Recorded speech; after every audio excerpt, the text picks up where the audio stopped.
An independent economy is a reflection of an independent woman. Two birds, one stone. Improve the economic situation, encourage the emancipation of women. If there's one thing COVID taught us, it's patience and positivity. Most of us had a half-empty outlook towards this year, only to realize there's not much use in doing that. As for the handful who had committed to staying optimistic, countless opportunities were opened up to them. Yes, this will be a talk focused on telling the stories of inspiring women in our society, but also a moral for the significance optimism may have in such difficult times. Walking into the supermarket with my dad for weekly grocery shopping, I went to grab the honey from one of the aisles, only to see that there were shortages in the usual honey brand we buy. Starting to look for alternatives, none appealed to me, so we just left the store without honey. This was surprising and concerning because it occurred 3 more times after. Something as essential as honey not in stock, I wondered what other essentials may have fallen short. Sometimes, the most successful solutions and business ideas are the ones that pursue the interest of more than just one party, especially ones that take liability and turn it into an opportunity.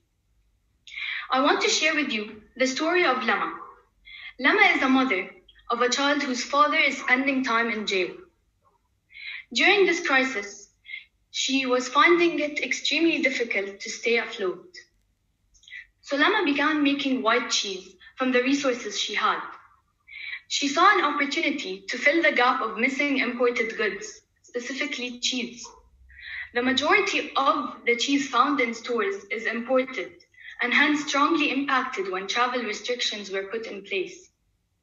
Lama pitched her product to the Jordan River Foundation, which only sells products to support their respective producers, whether they are farmers, craftspeople, or simply locals. As a result, Lama sold her cheese and her economic situation has improved ever since. As people started to look for attractive replacements, cheaper products that still maintained quality, Lama put it in their hands as she compensated for national shortages. Kayed has a similar story, tracing all the way back to Karak. She is 44 years old and was also able to take advantage of this circumstance and decided to start making embroidered masks with nice materials and cloth.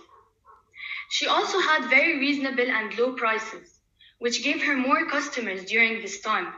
She took advantage of the situation to start her project, encouraging the population to support locals and maintain their high standards. Kayed saw an opportunity to use her existing resources and create a new product to meet a growing demand for protective masks. Just imagine how extensive the impact would be if even more women led their own initiatives and stepped into the working economy. Economic independence never looked more promising. Women start businesses that aim to help people and their community or country. They start more businesses in healthcare, education, and social assistance industries than men, according to the OECD. Everything starts somewhere, no matter how simple the first steps are. COVID has caused an agitation in our economic situation in Jordan, to say the least, impacting many families living in Jordan. One aspect of this agitation is the shortage of imports in Jordan due to the coronavirus and the increases in the cost of shipping.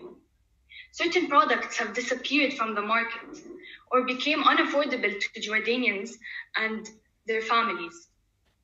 However, this gave an opportunity for local women to flourish.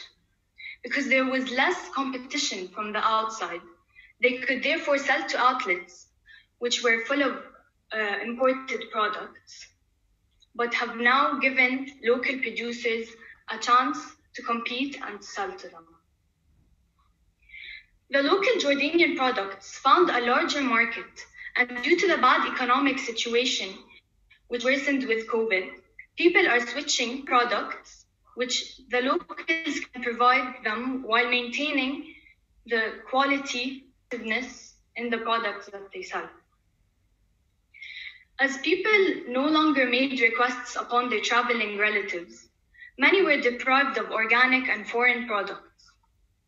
As ordering was no longer an option because of the extremely expensive tax payments and customs, where you can't exceed $40 for skin products, for example, Ahmed made soap and soap bars. When importation decreased during this economic crisis, more local production was needed to meet the needs of the people. And so she benefited from entering the competitive market in stores like Yanboot, and her soap was bought more frequently. This improves our local market and increases accessibility to it by people of lower income, which eventually improves our economic situation and financial independence. Ahmed was able to thrive in a market system with fewer global competitors. COVID has been draining, but not for everyone. It created more opportunities for local producers and specifically women. One woman I should also mention is Ala, a talented tailor and innovator who was given the opportunity to be part of a project where she would be given cloth provided by and chosen by me and my mom to use in order to create prayer clothes that were portable and that can be folded into a small bag to be used by and bought. This project has led to a major increase in Ala's income as she gained attention during this uneventful time and crisis. She was able to spread her project among the people and receive many requests, which started her own little business off. She created a creative product with very low and reasonable prices, which grew the number of requests during this time, while still maintaining the high quality cloth checked by my mom and me as we supported her in our access-free time during COVID-19. But it doesn't stop there.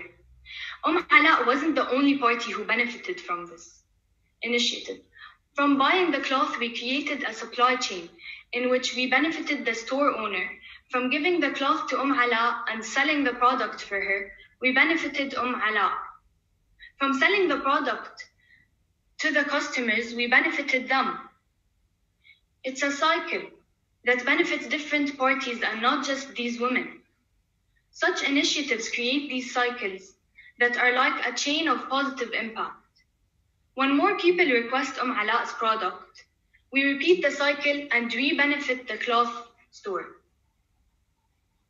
Ala took an existing product that women use in Jordan and made it smaller and more portable. At present, she does custom orders and has used this success to impact the whole supply chain. These women and their businesses are examples to highlight that the economic fallout of COVID has created new opportunities. Adapting to become more efficient and effective only comes when we are forced into difficult circumstances, economic crises, because only under extreme pressure can diamonds be forged.